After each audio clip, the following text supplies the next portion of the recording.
काल में भी प्रतिफल नहीं दे सकते। जीवित प्राणियों में मानव के अलावा जीव जंतु जल वृक्ष वन एवं वायु है।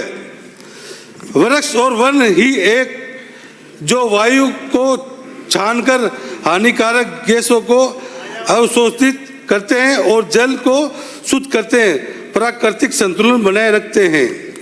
इस धरती पर जीवन जीने के लिए वनों का होना जरूरी है। वनों से हवा और पानी मिलता है। कार्बन डाइऑक्साइड जैसी हानिकारक गैसों को भी अपने अंदर लेकर प्राकृतिक आपदाओं से हमारी रक्षा करते हैं और असंख्य वन्य जीवनों को बचाते हैं। वंश वह धरती वन धरती से खत्म होती जा रही है, जिसके लिए पूरी तरह से सरकार और मानव ही जिम्मेदार है। मैं इसके लिए 4 पंक्ति पढ़ना चाहता हूं। इस सरकार में प्रकृति को भी अपनी पहचान की गवाही देनी पड़ रही है। इस सरकार में प्रकृति को भी अपनी पहचान की गवाही देनी पड़ रही है। नदी को साबित करना पड़ रहा है कि मैं नदी हूँ। पहाड़ को साबित करना पड़ रहा है कि मैं पहाड़ हूँ। जंगल को साबित करना पड़ रहा है कि मैं जंगल हूँ।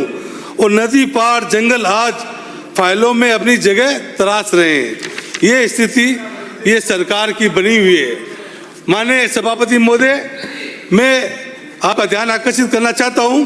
भारत सरकार ने विश्व पर्यावरण दिवस 2024 में एक अभियान चलाया था, एक पेड़ माँ के नाम, जिसके तहत राजस्थान के 7 करोड़ पेड़ लगाने का संकल्प लिया गया था। लेकिन आज 70,000 पेड़ पौधे धरातल के अंदर आपको जीवित नहीं मिलेंगे। और जो पेड़ पौधे लगे वो पेड़ पौधे आधे ज़्यादा फर्जी लगे। कोई नीमड़े की डाली लगा के पेड़ पौधे लगाए। और इसमें जितना भ्रष्टाचार हुआ है, चाहे कलेक्टर लेवल पे हो, चाहे पंचायत समिति लेवल पे हो, चाहे वीडियो लेवल हो, जितना भ्रष्टाचार हुआ है इतना भ्रष्टाचार कभी भी नहीं हुआ है। 22 जुलाई 2024 को वन मंत्री जी का लंबा चौड़ा भाषण आज धरातल पर उतर नहीं सका है। मैं इस मामले में कहना चाहता हूँ, शहरों की ऊंची इमारतों ने पेड़ों का गला घोट दिया। कागज की फाइलों ने असली हरियाली को समेट दिया। आज जो हमारे प्रदेश के अंदर जो ये बिजली के लिए जो प्लांट लग रहे हैं, उसको लेके खेजड़ी को काटा जा रहा है, वन को काटा जा रहा है। इसको लेके जिस तरह से अभी बीकानेर के अंदर बहुत बड़ा महापड़ाव था खेजड़ी बचाओ अभियान को लेके, मैं आपसे कहना चाहता हूँ, सरकार जब मुख्यमंत्री रिप्लाई करे तो उसके लिए सख्त से सख्त कानून बनाया जाए ताकि हमारे प्रदेश के अंदर खेजड़ियाँ हमारी बच सके। माननीय सभापति महोदय, मैं पर्यावरण लेके मेरे मकराने का मामला जो एक गलत एक रिपोर्ट सर्वे की वजह से आज पूरे मकराने में संकट आया हुआ है, आपको बताना चाहता हूँ कि मकराने की खाने बहुत ही ऐतिहासिक हमारी मकराने की खाने जिन्होंने सरकार ने ग्लोबल हेरिटेज घोषित कर रखा है। मकराने की खाने राज दरबार 200-300 साल पुराने खाने हैं। और वहाँ पे आज देखिए मकराने की खाने से ताजमहल, विक्टोरिया, राम मंदिर मस्जिद गुरुद्वारे, जितने भी देश विदेश के को मंदिर मस्जिद गुरुद्वारे बनते हैं तो मकराने का मार्बल ही वो लोग तराशते हैं, क्योंकि मकराने का मार्बल 99% कैल्शियम होता है। अगर दुनिया में किसी को मूर्ति का पत्थर चाहिए तो वो मकराने का मार्बल ही तराश करेगा। मैं इसलिए ये बात बताना चाहता हूँ कि अभी 25/8/2010 को एक FSI द्वारा 25/8/2010 को जो एक अरावली पॉलीगॉन बनाए गए वह मकराना के सरासर गलत है। तुष्टिपूर्ण बनाने के कारण आज मकराने की खानदारों को परेशानी झेलनी पड़ रही है। इसमें करीब 200 खाने मकराने की ऐसी आ गई है जो 25/8 को जो एक अरावली पॉलीगॉन का जो सर्वे हुआ है उसमें तुष्टिपूर्ण ये हुआ गया था, उसको शुद्ध करना है। 200 खाने हमारी इसमें संकट में फंसी हुई है। आप ये बताइए, मकराना जो खनन क्षेत्र होता है मंत्री जी, जमीन के अंदर होता है। हम 100-200 मीटर जमीन के अंदर पत्थर निकालते हैं, जबकि अरावली का नियम है 100 मीटर पहाड़ी को खनन करना। वो हमारे इस मकराना के अंदर पहाड़ी तो है नहीं है। और ऐसा सर्वे हुआ 200 फुट, हमारी कांडे 100-200 फुट की है, 200 फुट को अरावली पॉलीगॉन घोषित कर दिया, फिर समतल कर दिया, फिर अरावली कर दिया। तो इस तरह से ये जो आया हुआ इसको आप करिए FSI द्वारा 25/8/2010 को अरावली पॉलीगॉन गलत पुष्टिपूर्ण से प्राथमिक एवं कान विभाग मकराना द्वारा किया गया है। Makrana corridor licence Aravalli polygon में आने से नवीनीकरण विचाराधीन होने के एवं खनन बंद होने के प्रत्यक्ष रूप से 20,000 लोगों का रोजगार प्रभावित हो रहा है। अप्रत्याशित रोड से 3-4 लाख लोग रोजगार प्रभावित हो रहा है। पहाड़ एवं कोला डुंगरी रेंजों में 100 मीटर से कम ऊंचाई 00 से 30 मीटर पर आता है, जो कि विभागीय परिभाषा अनुसार अरावली श्रेणी में नहीं आता है। कान विभाग मकराना द्वारा बताया गया कि राजस्व के रूप में प्रत्येक वर्ष उक्त लाइसेंस को प्राप्त होने की कॉरिडोर लाइसेंस किराया 1 करोड़ रुपए का उसको नुकसान हो रहा है, और कम से कम 10 करोड़ रुपए की रॉयल्टी का भी इसमें नुकसान हो रहा है, क्योंकि 25% खाने इस पॉलिसी के अंदर हमारी बंद है।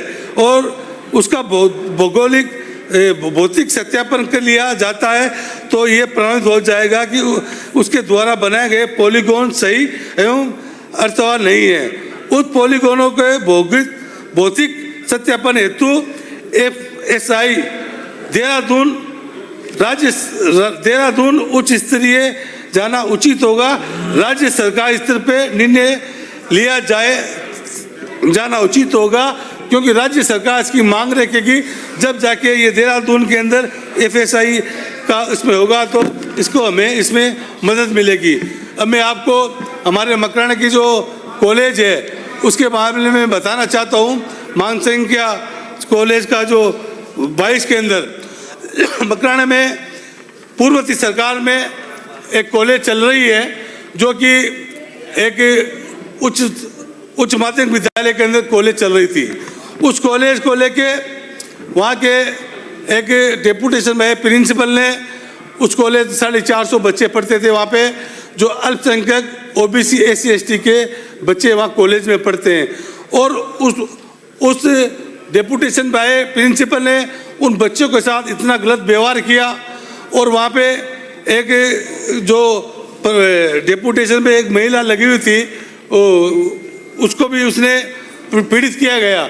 लेकिन ये बात मैंने मंत्री जी को बताई तो मंत्री जी ने इसको संज्ञान में लेते हुए उस जगदीश का डेपुटेशन तो कैंसिल कर दिया। उसकी वजह से हमारी कॉलेज आज भी मंत्री जी आज 2 महीने से मकराना में कई कॉलेज नहीं चल रही है, क्योंकि उस जगदीश ने जो हाई सेकेंडरी स्कूल में कॉलेज चल रही थी उसको जर्जर घोषित कर दिया था। और आपके आदेश के बाद में भी आज 2 महीने से 450 बच्चे कई कॉलेज स्कूल के अंदर नहीं जा रहे हैं। तो आप इस कॉलेज को परमानेंट करा के आप उसको करें। कॉलेज की भूमि दिल डांडी के अंदर स्वीकृत की हुई है, वहाँ कोर्ट का स्टे गांव वाले लेके आ गए। लेकिन पिछले 2.5 साल से कोई भी प्रशासनिक अधिकारी उस ना तो तारीख पे जाता है ना उसकी पैरवी कर रहा है, जिसको लेके ये कॉलेज का भवन भी हमारे यहाँ बनने लायक नहीं रहा।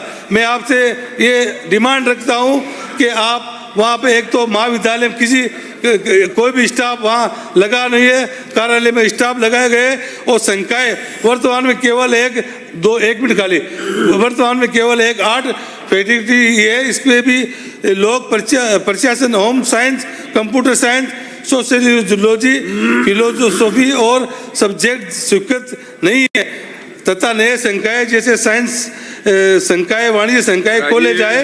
पुस्तकालय, वाचनालय, आधुनिक कंप्यूटर लैब तथा विद्यार्थियों के लिए खेल कूद हेतु किट उपलब्ध कराए जाए।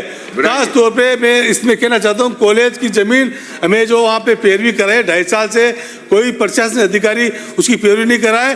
पिछले 2 महीने से कॉलेज बंद पड़ी है, कोई नहीं। अब आप वो कलेक्टर ने कमेटी बना दी, कलेक्टर को SDM को भेज दिया, SDM ने नगर पालिका कर्मचारी कमेटी बना दी।